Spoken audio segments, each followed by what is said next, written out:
نحمده ونصلي ونسلم على رسوله الكريم اما بعد فاعوذ باللہ من الشیطان الرجیم بسم اللہ الرحمن الرحیم۔ محترم ناظرین و سامعین، السلام علیکم ورحمۃ اللہ وبرکاتہ۔ ایک انتہائی اہم موضوع کے ساتھ آپ کی خدمت میں حاضر ہیں، اور وہ موضوع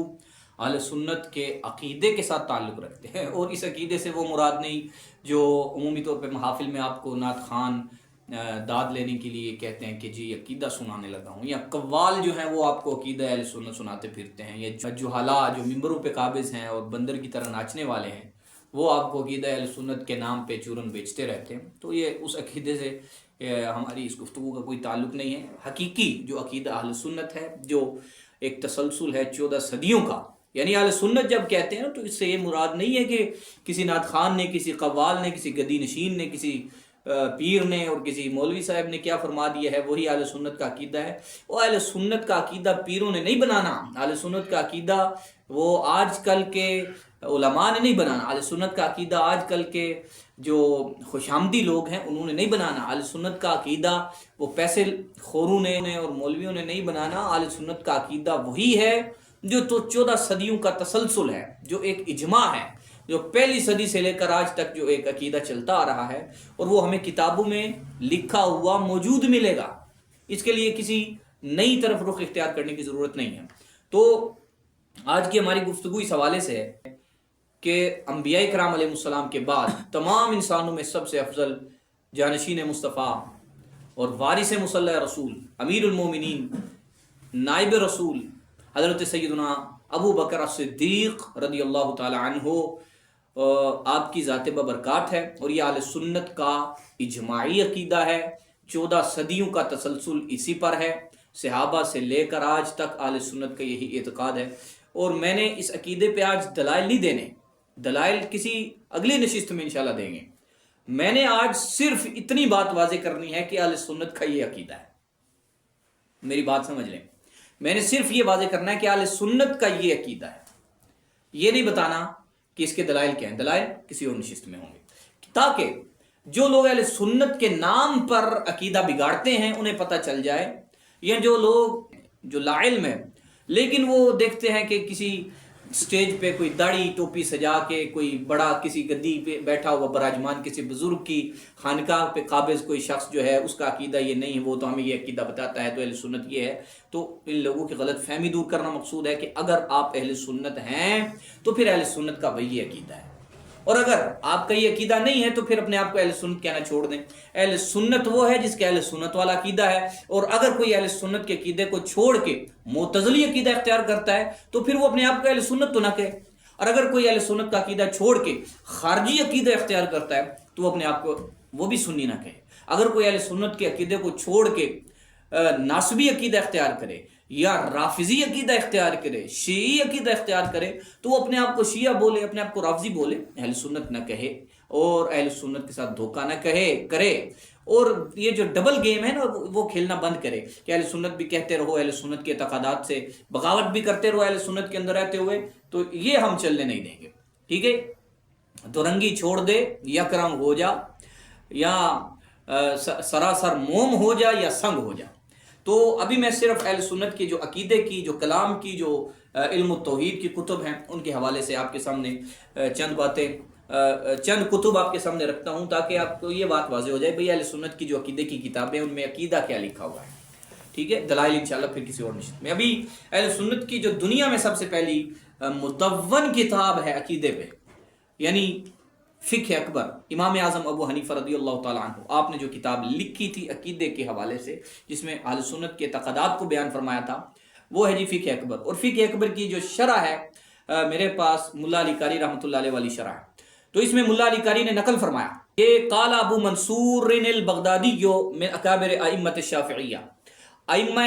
اکابر ائمہ شافعیہ میں سے امام ابو منصور البغدادی رضی اللہ تعالیٰ عنہ، آپ نے یہ بات نقل فرمائی، بیان فرمائی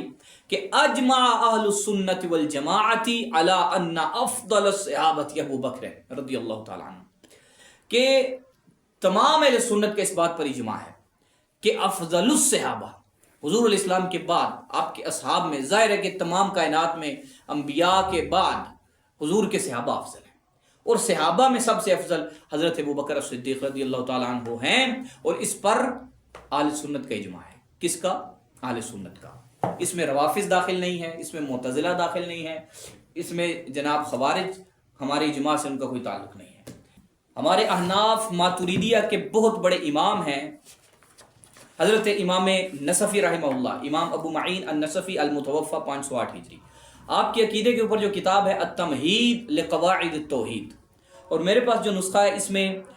تمہید کے اوپر علامہ امام سغناقی رحمۃ اللہ علیہ کی جو شرح ہے التسدید وہ بھی اس کے نیچے ہے۔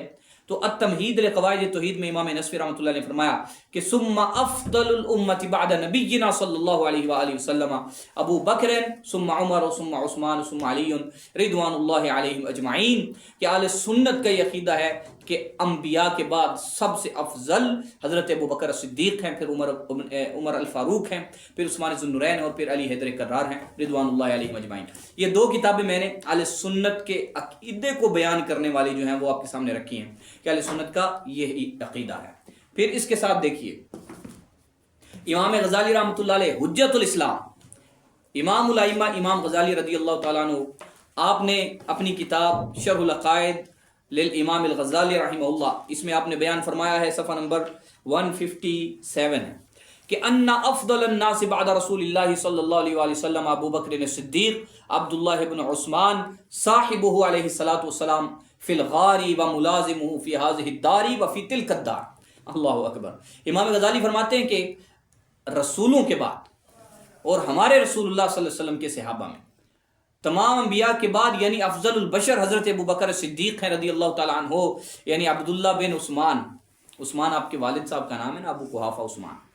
صاحبہ علیہ السلام فی الغار، کہ جو رسول اللہ کے غار میں بھی صاحب تھے، و ملازمہ فی ہذہ الدار و فی تلک الدار، کہ جو رسول اللہ کے اس جہان میں بھی رفیق خاص اور اس جہان میں بھی رسول اللہ کے ساتھ ہیں۔ دیکھیے صاحب غار بھی ہیں اور صاحب مزار بھی ہیں۔ اور قال سمعانی رحمہ اللہ، یہی امام غزالی فرماتے ہیں، امام سمعانی نے فرمایا کہ والاجماع علی افضلیت ہی علی سائر الصحابہ، کہ اجماع اہل السنہ اس بات پر ہے کہ صحابہ میں سب سے افضل حضرت ابو بکر صدیق ہیں رضی اللہ تعالی عنہ۔ اجماع اہل سنت کی بات ہو رہی ہے بھائی۔ ولا يعتد بخلاف الروافض ومن قال بقولهم، اور امام غزالی فرماتے ہیں کہ امام سمعانی نے فرمایا کہ روافض کے قول کا یہاں پہ کوئی اعتبار نہیں ہوگا۔ بھئی اہل سنت کی اجماع کی بات ہو رہی ہے، روافض کے قول کا بھی کوئی اعتبار نہیں، اور جو شخص سنی ہوتے ہوئے روافض کے قول کو اختیار کرے اس کی اس بغاوت کا بھی ہمارے اجماع کے ساتھ تعلق نہیں، اور نہ وہ ہمارے اجماع میں مخل ہے اور نہ اجماع کے خلاف وہ حجت ہو سکتا ہے۔ تو یہ بات سمجھ لیں کہ جو سنی ہے اس کا یہ عقیدہ ہے، اور جس کا یہ عقیدہ نہیں پھر اس کا سنیت سے تعلق نہیں، پھر اس کا اہل سنت کہلوانے سے کوئی رشتہ نہیں ہے۔ ٹھیک ہے جی۔ اور اس کے آگے دیکھیے، یہ کتاب ہے شرح المقاصد حضرت امام مسعود بن عمر یعنی امام سعد الدین تفتزانی، المبحث السادس الافضلیت بین الخلفاء الراشدین۔ آپ فرماتے ہیں کہ الافضلیت عندنا، کہ ہمارے نزدیک، کیونکہ یہ اہل سنت کے عقائد کی کتاب ہے تو اس لیے اس نے عندنا جب کہا تو مطلب کہ ہمارے نزدیک یعنی ہم اہل سنت کے نزدیک۔ الافضلیت عندنا بترتیب الخلافت، ہمارے نزدیک افضلیت جو ہے وہ ترتیب خلافت کے ساتھ ساتھ ہے، یعنی پہلے خلیفہ سب سے افضل ہیں، دوسرے خلیفہ ان کا دوسرا نمبر ہے، تیسرے کا تیسرا اور چوتھے کا چوتھا نمبر ہے، یعنی بالفاظ دیگر افضل البشر بعد الانبیاء حضرت ابو بکر صدیق ہیں رضی اللہ تعالیٰ عنہ۔ وعند الشیعۃ وجمہور المعتزلۃ الافضل علی، شیعہ کے نزدیک اور جمہور معتزلہ کے نزدیک سب سے افضل حضرت علی ہیں، ان کے نزدیک سب سے افضل حضرت ابو بکر صدیق رضی اللہ تعالیٰ عنہ نہیں ہیں۔ دلائل بعد میں دوں گا، جب دلائل دوں گا تو آنکھیں کھل جائیں گی، لیکن ابھی صرف یہ بتانا مقصود ہے کہ اہل سنت کا عقیدہ کیا ہے۔ اب جو شخص معتزلہ کا عقیدہ اختیار کرتا ہے تو وہ معتزلی بنے نا، اپنے آپ کو اہل سنت نہ کہے۔ جو روافض کا عقیدہ اختیار کرتا ہے وہ اپنے آپ کو رافضی کہے، شیعہ کہے، وہ اپنے آپ کو سنی نہ کہے، مقدمہ صرف اتنا ہے۔ اور یہ دیکھیے سید السادات، یہ عقیدے کی میں نے آپ کے سامنے 4 کتابیں رکھی ہیں ابھی تک، 5ویں کتاب ہے شرح المواقف حضرت السید الشریف علی بن محمد الجرجانی سید سند رحمہ اللہ، آپ کی کتاب ہے اشر المواقف، المرصد الرابع، المقصد الخامس، الافضل بعد رسول اللہ صلی اللہ علیہ وسلم. اس میں انہوں نے باب ہی قائم کیا ہے کہ رسول اللہ کے بعد افضل سب سے کون ہے بعد از انبیاء. تو فرماتے ہیں فی افضل الناس بعد رسول اللہ هو عندنا واکثر قدماء المعتزلة ابو بکر رضی اللہ تعالی عنہ. یہ سید السادات ہیں، یہ سید ہیں جی، یہ آل فاطمہ ہیں، اولاد علی ہیں، حضرت سید سند رحمہ اللہ. آپ فرماتے ہیں کہ ہمارے نزدیک یعنی اہل سنت کے نزدیک اور اکثر قدماء معتزلہ کے نزدیک، یعنی معتزلہ جو فرقہ ہے ان کے متقدمین کا بھی یہ عقیدہ تھا، اہل سنت سے انہوں نے اخذ کیا تھا کہ سب سے افضل رسول اللہ کے بعد یعنی افضل الناس بعد الانبیاء وہ حضرت ابوبکر صدیق ہے رضی اللہ تعالیٰ عنہ. وعند الشیعہ واکثر متاخر المعتزلۃ علی، شیعہ کے نزدیک اور معتزلہ کے متاخرین علماء کے نزدیک حضرت علی سب سے افضل ہیں، وہ حضرت صدیق اکبر کو سب سے افضل نہیں مانتے. تو یہاں پر بھی یہی بات میں کرتا ہوں کہ جو سنی ہے اس کا عقیدہ یہی ہے کہ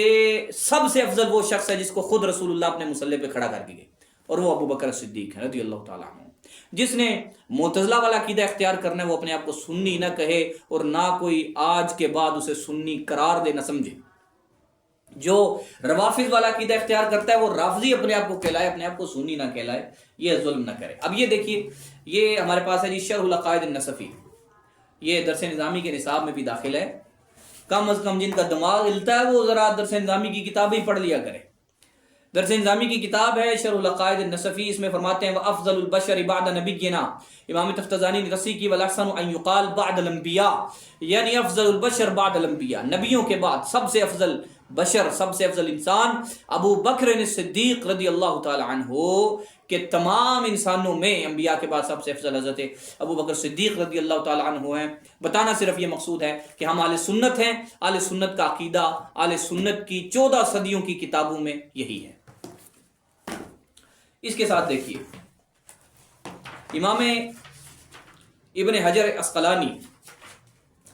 رحمۃ اللہ علیہ ورضی اللہ عنہ فتح الباری شریف میں آپ فرماتے ہیں کہ فالمقطوع بین اہل السنہ بافضلیت ابی بکر ثم عمر رضی اللہ تعالی عنہما. فرمایا کہ اہل سنت کے ہاں یہ قطعی طور پہ یہ مسئلہ ہے، یعنی اجماعی مسئلہ ہے، مقطوع مسئلہ ہے کہ سب سے افضل بعد انبیاء حضرت ابو بکر صدیق رضی اللہ تعالیٰ عنہ ہیں اور جناب عمر ابن خطاب ان کے بعد ہے. یہ جی شرح العقائد کی شرح ہے النبراس، علامہ عبدالعزیز پرہاروی رحمۃ اللہ علیہ. یہاں پہ دیکھیے 490 صفحہ پر ہے کہ جعلوا من علامات السنت والجماعہ تفضیل الشیخین ابی بکر و عمر رضوان اللہ علیہما ومحبت الخطر،